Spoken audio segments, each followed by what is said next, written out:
In today's video, I am going to analyze 21 verse from Samkhya Karika.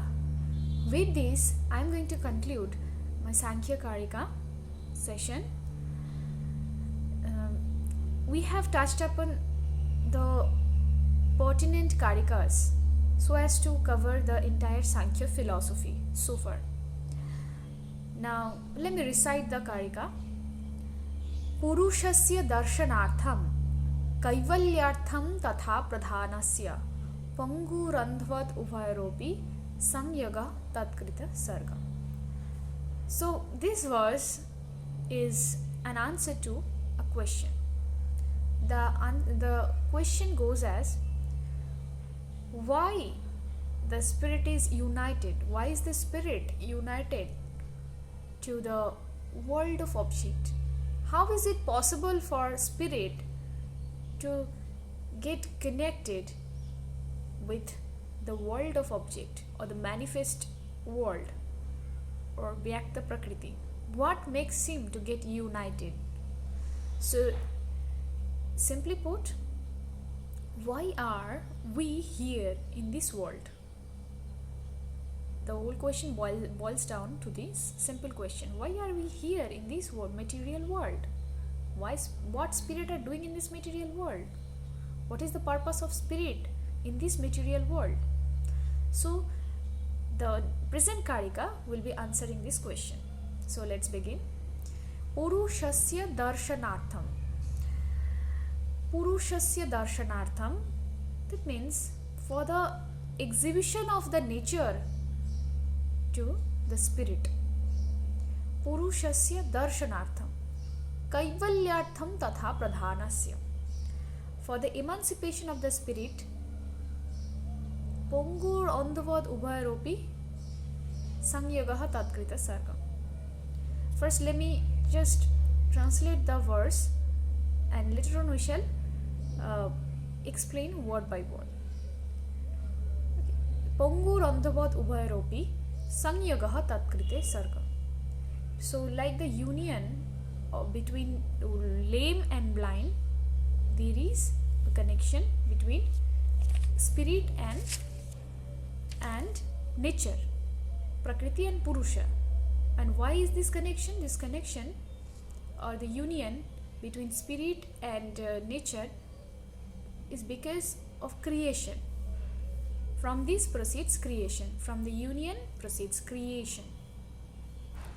So the nature or the Prakriti is the object of enjoyment.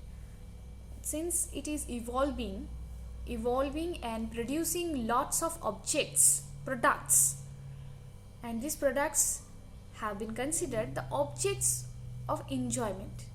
So the objects of enjoyments are there. Now logic, they puts the logic that for the enjoyment of the objects, for the enjoyment of the objects, there must be some enjoyer, there must be some experiencer. That is why it is saying the Purushasya darshanartham, so the exhibition of nature to the spirit. If the spirit is a spirit for the enjoyment of the objects, that is why Purushasya darshanartham kaivalyartham tatha pradhanasya, for the emancipation of the spirit. Now how does the union leads to emancipation? This is a big question. So this needs a bit clarification. So the three gunas we have discussed in our preceding videos. The three gunas are the constituents of Mula Prakriti or primordial nature. Alright. So now spirit, when it comes here in this material world and gets united to the world of objects or the evolutes of the primordial nature, it begins to identify itself. Purusha begins to identify himself with the pains, threefold pains. Okay, caused by the three gunas, sattva, rajas and tamas, pleasure, pain and delusion. In a cyclic manner, these keep on going and affecting spirit. Purusha keep on experiencing these emotions, pleasure, pain, delusion. Now Purusha, because at the initial stage, like from the birth, it does not have the knowledge. Purusha do not have the knowledge that I am different from these three pain. He identifies himself with the pains. He considers the pain as of his own. It belongs to himself. But and he wants liberation. Since he start identifying these threefold pains to be his own, and he seeks liberation from this pain. Now, for this liberation, what is required? As we have discussed, the right knowledge. The right knowledge is based upon the discriminative understanding between Prakriti and Purusha. The moment Purusha realizes that yes, I am not this Prakriti, these three gunas belong to the primordial nature, because it is these three gunas are the representation of these threefold pains, are the representation of three gunas that ultimately belong to Prakriti, and I am distinct from Prakriti. I am conscious, I am eternal, I am the witness, or I am different from Prakriti. So that at the dawn of this discriminative knowledge, this liberates Purusha from the bondage. So for the emancipation of Purusha, for the realization that the constitutional nature of Purusha, what is required? Prakriti and its evolutes are required. So that is why Purushasya darshanartham kaivalyartham tatha pradhanasya, Mula Prakriti or Pradhana is required for the emancipation of the spirit, for make spirit realize that you are different from matter.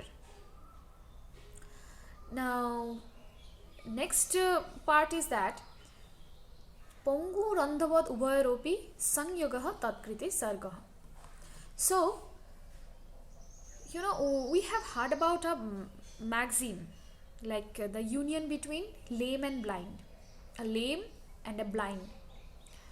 So blind man cannot see and lame cannot walk. So how they will accomplish an action? They will cooperate to accomplish an action. So what did they do? A lame man, since it can see, it climbs on the shoulder of blind man. Okay, blind man will be walking and the lame man will be showing the direction to the blind man.